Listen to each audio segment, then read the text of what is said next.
Welcome, Marcus Ma'am Adventures. As always, I'm Scott. Today we're going to be doing another trade. This is kind of a different side of it. Doing the 92 Dakota. Got another nice trade lined up for it. Got to go down to Aurora, and I'm kind of surprised on this one. It's kind of similar to my last trade, though. Not my last one, but like I'm trading another Dakota for another BMW 335. All right, well, if anything happens along the way, I'll buzz you guys in. If not, I guess we'll talk to y'all whenever I get my next where I'm in the next car. Later. All right, well, trade happened. Back in another Beamer. I just traded a $1,300 1992 Dodge Dakota for a 2007 with 129,000 on that truck, for a 2007 BMW 335. This one's only the I, so rear-wheel drive, twin turbo, with 111,000 miles. Almost 112,000 miles. I think this could be quite possibly my biggest trade.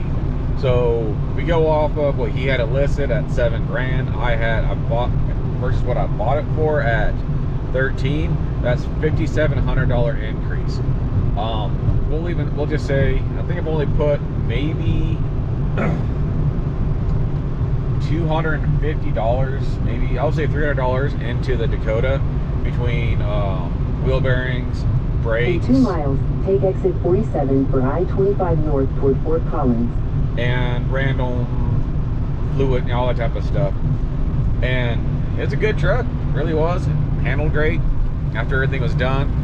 I guess the tires too. I think I spent $300 on the tires. So yeah, well, I think it was $600 is what we that's what I spent on it, I'd say, total. So I'll round up even 2 grand is what I got in that truck. So that's a pretty substantial trade up. And this one's actually nicer than the silver 335 XI or IX or whatever that I had, that I just traded for the Mustang and cash and all that. This is in pretty good shape. It's got kid windows, you know, for the freaking stuff. Everything's pretty good. The trunk works with the one, and the other one didn't work that well. I mean, or didn't want to pop or close, something like that. It doesn't have any type of issues that I can tell. It drives really good, nice and straight. It's clean. It's got a little bit of issues over there. Obviously, whoever the passenger was before did not like how their driver drove, or else it wouldn't have Take exit 47, then use the right lane to take the I-25 They north spent a lot of time holding on to oh shit handles there.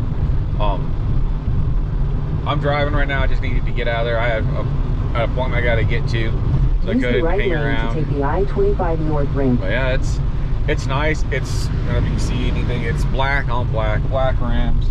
Everything's black except for the interior. Nice looking car. I'm really happy with this trade. Really happy with it. And as I said, it drives really, really nice. Let's see here. How do I figure out how to do the I just saw this here.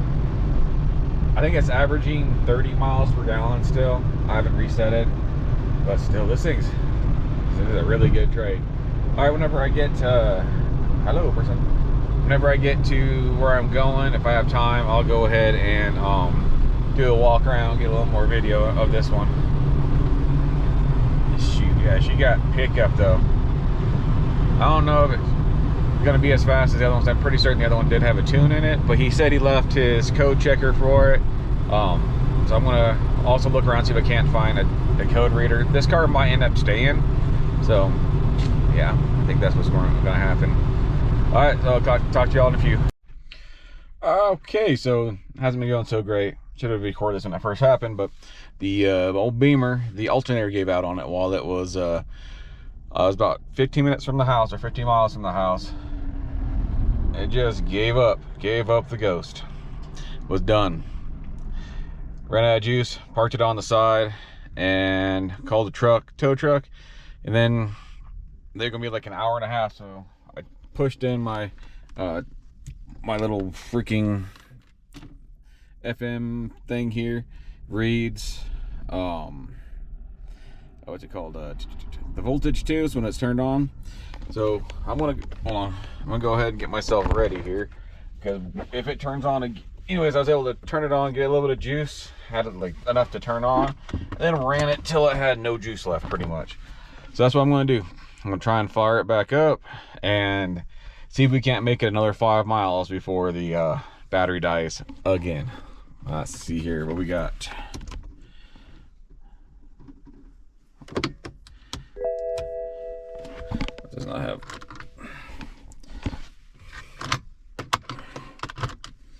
What happened here? Got a little more. Let's see here. Nope. Damn. All right.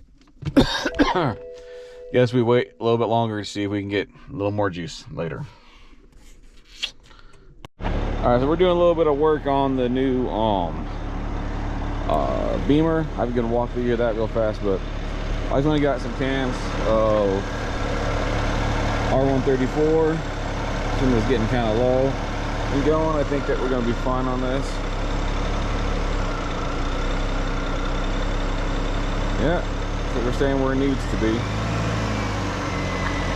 Well, it may take a little bit more and put it in there. See if it'll take some.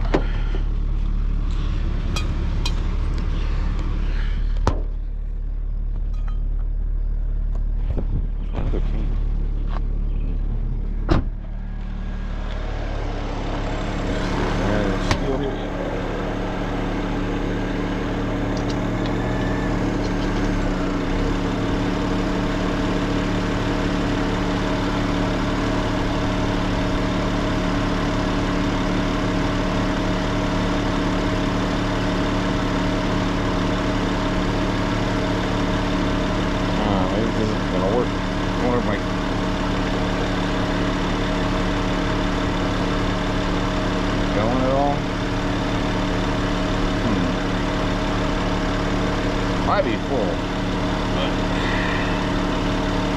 I just want to make certain. Go get my other gauge, my other Tinga.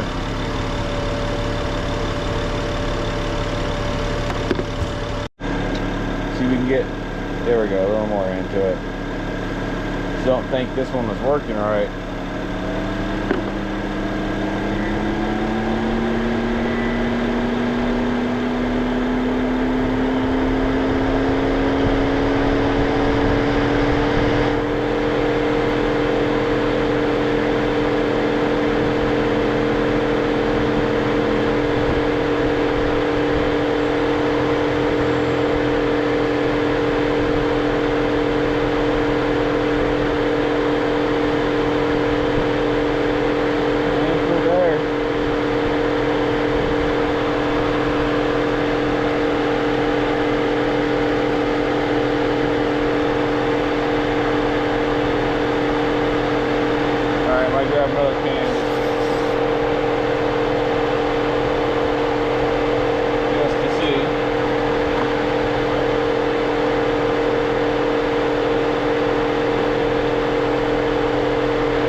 the new Beamer.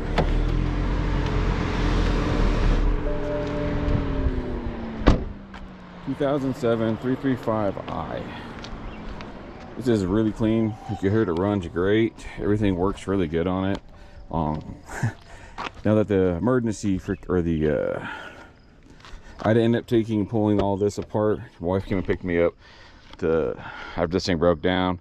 I was able to get a few more miles out of it, but then just couldn't keep it going like that. So wife came and got me. It ended up being just the power wire, kind of the main wire coming to the alternator. Had to take and pull it off, clean it. So if anyone's wondering, it's a 13 millimeter. Then you need screwdriver for here to pull all that, to pull all that off. And it worked out pretty good. Drove the rest of the way home, but the AC was starting to falter. It would still cool, but nothing great. Overall, this one is a lot nicer than the XI, the 2007 I just got. Has bug dings, a little bit of rash there, fading. Dudes with Joe, and this is actually from while it was in storage. Seen this happened to one of my cars, but not but worse. It's usually from having, while they're in storage, having bird poop and stuff like that. So I think this isn't chipping yet. We might be able to give my kid an opportunity on black to see if he can't buff this out. I don't want him to anything miss. He should be all right though. And that's it. Just those couple spots there, and then there's another spot, I think, yeah, here on this fender. It should shine up really nice. One thing I like more on the other one than this one, not so much the rim size, but the stance. It had wheel spacers on. I know it had like 3/4 in the front. I don't know how long they were in the back. They had to have, it's just tucked in too far. So if I keep this one, that's what's gonna happen. Rim size is fine, I don't mind 17s. Tire size even, might drop it some, might go bigger, I don't know.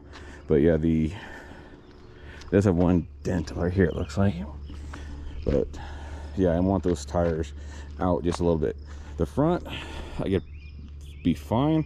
Maybe just put a 3/4 on the back to equal it out. But she's fast. I'll post a couple of videos that I took today when I went up to get pictures for it, and she scoots. She's a lot more fun. I was missing the badge. I think she's more fun than the all-wheel drive, but I prefer rear-wheel drive for the most part for fun factors. All-wheel drive is for safety factor. So yeah, that's it. I don't need to, I just got it registered. There's really nothing else that needs done to this car. It's runs, drives great, no mechanical issues, new air filter, new high and low pressure filters, new injectors. Like I said, nothing needs done to it. I might add some performance stuff. I've been seeing some tuners that are available secondhand that should be good, since it's a stock motor. I just be able to punch them in, and that's it. I don't need to do that though. I like it how it is. I don't know if this one's gonna stay. Just like everything that's I'm not 100% in love with or need, I'll put it on marketplace for trades, and I'll take in probably for like $7 grand, $775, probably about 7,500 trade value on it. If someone comes with something that's in there and tickles my fancy, something that's kind of cool, then it'll go. But unless that happens, this one's gonna stay. It's a good backup vehicle. It's a good vehicle to have for days my knees don't feel good. I don't want to climb up in the Cerberus. Another black one too, I just realized that. We got Cerberus. Our van is black. This is dark blue, but still black